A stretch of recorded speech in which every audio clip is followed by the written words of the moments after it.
Hello and welcome to another market update with Rob Kosick.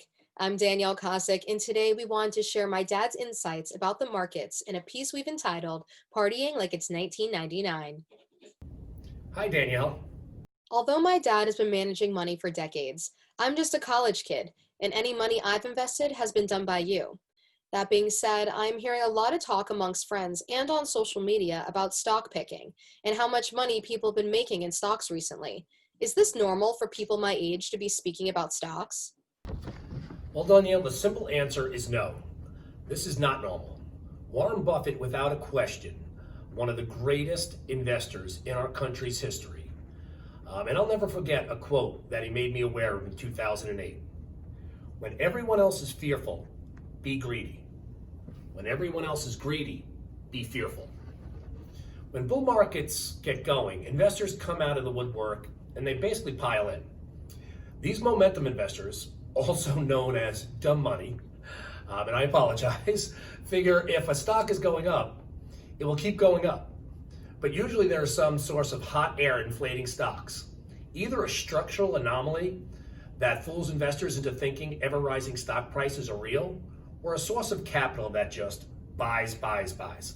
Trading by individuals accounts for a greater chunk of market activity right now than at any time in the past 10 years.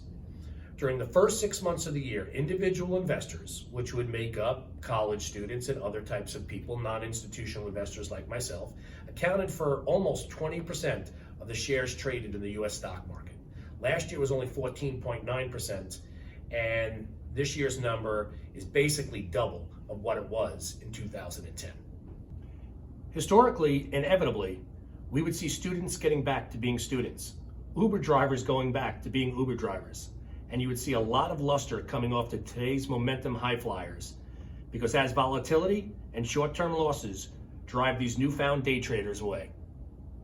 In the newsletter you sent out last month, there was an article entitled, Are We Partying Like It's 1999? You mentioned in the article that we should expect to hear more from you on this topic in the near future. Can you tell us more what you mean by that? As many of you remember, we had a dramatic pullback in the stock market early in the century. And that was preceded by a 1999, where the NASDAQ gained over 100% within the same year that more than half of US stocks dropped in value.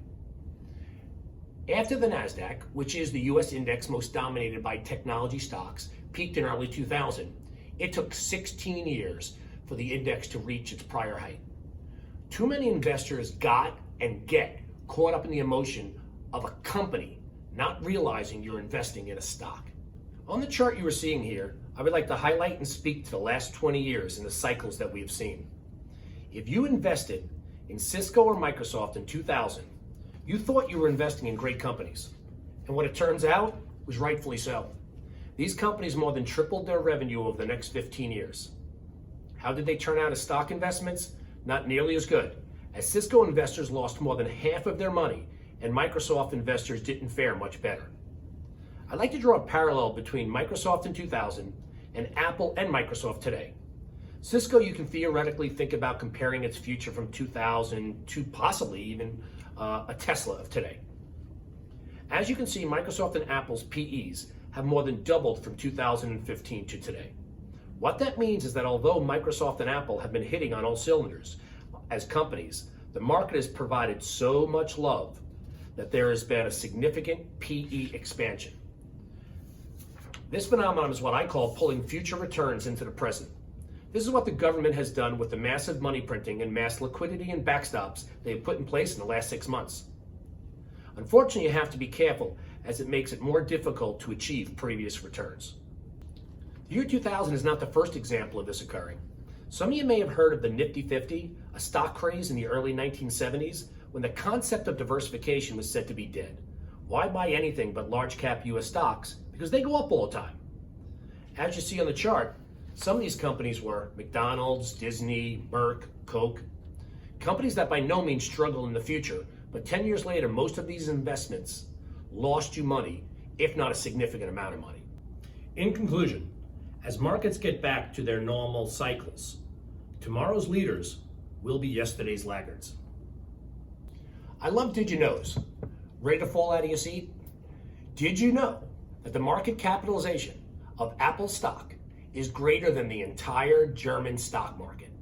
That includes SAP, Siemens, Mercedes, BMW, and the rest. Understanding that interest rates are at a historic low, I often hear when the discussion of the market being in bubble territory gets brought up, the defenders cite interest rates. Does borrowing costs have an impact on valuations specifically, say PE ratios? And if so, can you provide insight onto how you calculate this? Great question.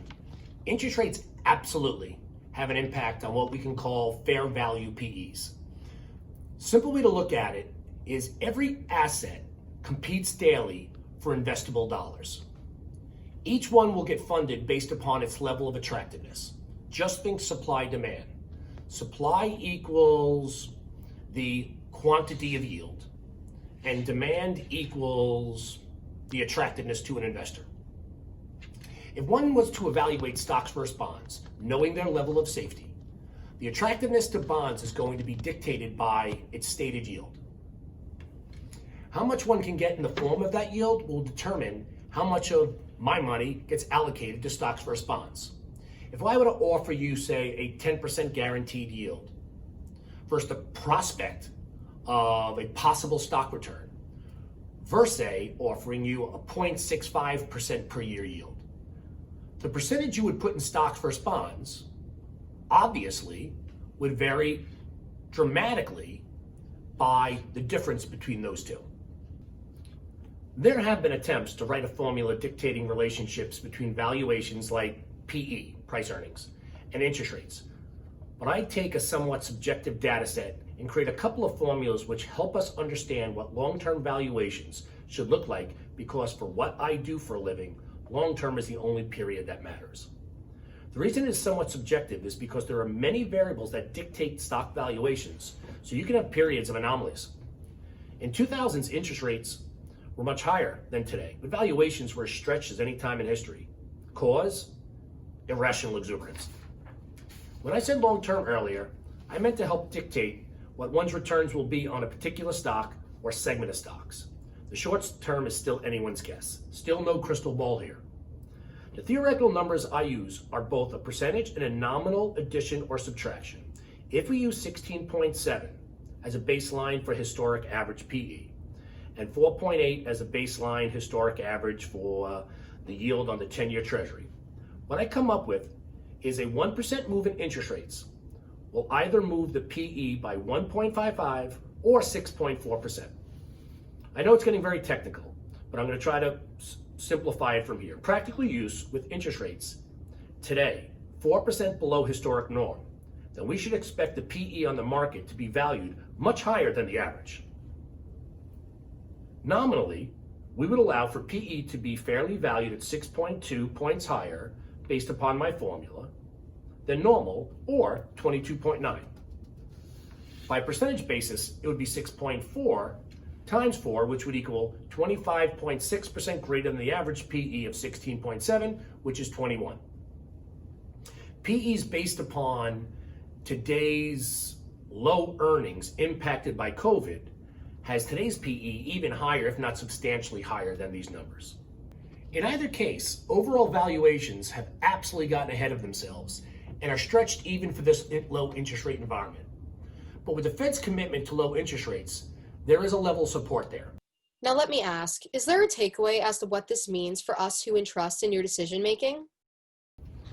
I would say, in conclusion, the government and unique ultra-low interest rates have without a question moved future returns into the present, which means that unfortunately our long-term returns will more than likely not be able to match, say, the returns that we've been able to enjoy for the last 30 years. It also means that it is even more likely that stocks that have led the parade will more than likely be laggards, if not by a substantial margin in the future, not unlike the Nifty 50 and the Tuck bubble.